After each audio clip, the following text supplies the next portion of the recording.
Hi everyone. It's Erev Shabbos Parshat Emor. I'm going to talk to you today about the message of the Parsha as I'm reading it this week, about how we have to be looking out for each other and making smart decisions about binyan, about building ourselves again at this time, with a reflection a little bit on Dr. Fauci for that matter along the way.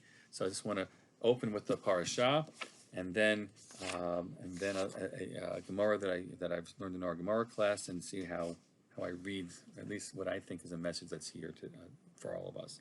This is what the Gemara says. What the pasuk says. Vayomer Adonai Moshe. God said to Moshe and Molar Kohanim b'nei Aaron, say to the Kohanim, the children of Aaron, v'amar him, and say to them, the nefesh lo yitama b'yamav, don't come in contact with the dead from amongst your people. The Gemara notes here the unusual Emor Amarta, sorry, Vayomer Emor Amarta. That's actually what we have here. Usually we have a daber, speak, and then say. So what's sort of this repeating saying? And the recognition is on the part of the Gemara and this Midrash, Emor Amarta lahazhir gedolim al katanim. It's ultimately there to tell you that you have to be warning the adults about the youngsters. Warning the adults about the youngsters. That's our responsibility to look after our young. In this case, it means to make sure that our youngsters are not coming amongst the Kohanim and not coming in contact with the dead. Not to put them in a situation in which that's happening. Maybe also done more broadly to help ensure that they're not falling accidentally into situations where they become tummy. But it's a broader statement about the adult's responsibility for our children and how our children are behaving. That's a difficult thing, especially these days. The second teaching is the Gemara in Masechet Megillah, which we've been learning in our class, and it reads as follows: Rabbi Shimon, Tanya, Rabbi Shimon Elazar Omer, Rabbi Shimon Elazar said, "Im yamru lacha zekenim sator." If the elders tell you sator, which means knock it down, break it down, demolish. Bi'adim b'nei, and the children are saying build. So once it's demolished, once it's build, who should you listen to? Says Rabbi Shimon Elazar, sator ba'al tivna. You should demolish and don't build. Because in the end, the demolishing or the knocking down that comes on the part of the elders ultimately is about building, and the building of the young ones, the immature ones, is actually stira. It actually is destructive.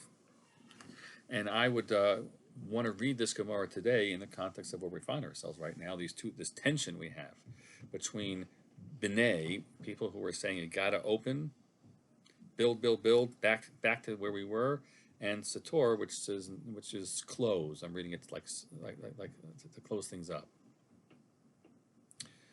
and it's complicated.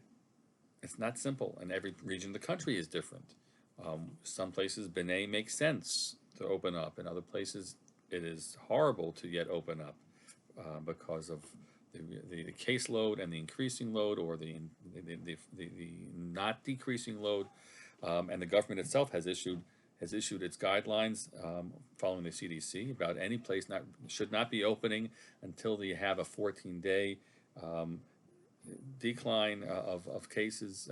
That's like the directives that are there, and some places are kind of ignoring that, it seems, and others are of course working with that.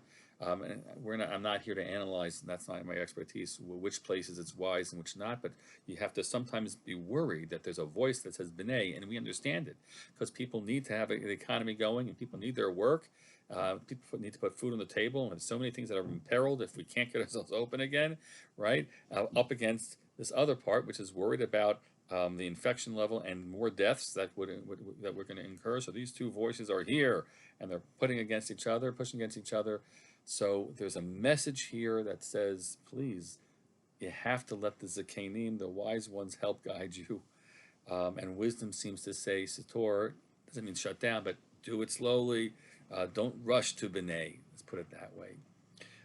Again, I'm not here to analyze what the rest of society should do and what government should do when we are, of course, just dealing in our world right now in New York State, and our government is giving us instructions. And we'll see what happens after May 14th. But then we as a community, as all the shuls, are going to have to figure out what we're going to do as a community, right? How do you open? What does opening look like? How are we together again? And And it's not so simple. Just on a Thursday, Dr. Fauci had actually an interview with the OU and their guidelines and recommendations that they're going to be putting out, the OU and RCA and for schools to be considering as to how stages will opening in stages and for whom and when. All this is the complicated stuff of not of knowing that even if the government says you can open, how to yet be wise in all that we do. And thankfully, we have lay people in our shul who are, along with me, who are starting the conversations about what we should do, what it'll look like. Right now, we're still can only think about scenarios because information is still not flowing, and instructions aren't flowing, and the like. But we all, of course, want to b'nai. We want to be open. We'd love to be able to have each row filled with people and our voices together in davening and kiddush together and schmoozing together and all those things. And that's in each of us we have the b'nai voice, and yet the cautious voice of Sator, because going back to the opening pasuk, we don't want it to be in contact with the dead. We don't want to, chas v'shalom, create situations when people are in peril. So we're working that through, and until we do that, we're gonna of course take it slow, and we'll have the opportunity to on this Shabbos is like other Shabbatot. My family have been taking walks to other parts of White Plains, waving, talking, schmoozing on the street, as a chance to connect, even though we can't connect like we normally have. And it's where we are. But just because we can't b'nai a building or b'nai a minyan or our minyanim, we can still always do the work of building and strengthening the fabric of a community. Because we might be social distancing, but we don't have to be we don't have to have our social fabric be weak. We have to keep it strong. The ways we interact online, the ways we interact in person at the social distance. Those are things that help keep us not really being destroyed as Sator, but we still have binyan. That's our goal. Our goal is the binyan. So what it'll look like, we're going to be figuring out over the next many weeks and probably next many months. And until then, let's do the work of b'nai in the other ways. I hope for all of us that we'll get there soon. But we got to do it wisely and follow the zakenim, the wise people, as we do it. Wishing you and yours a Shabbat Shalom. We look forward to hearing your voice with us tonight at 7 p.m. for Kabbalat Shabbat together. That'll be a special thing. Next week we have some special programs. Lag BaOmer, we're going to have an event going on Monday night.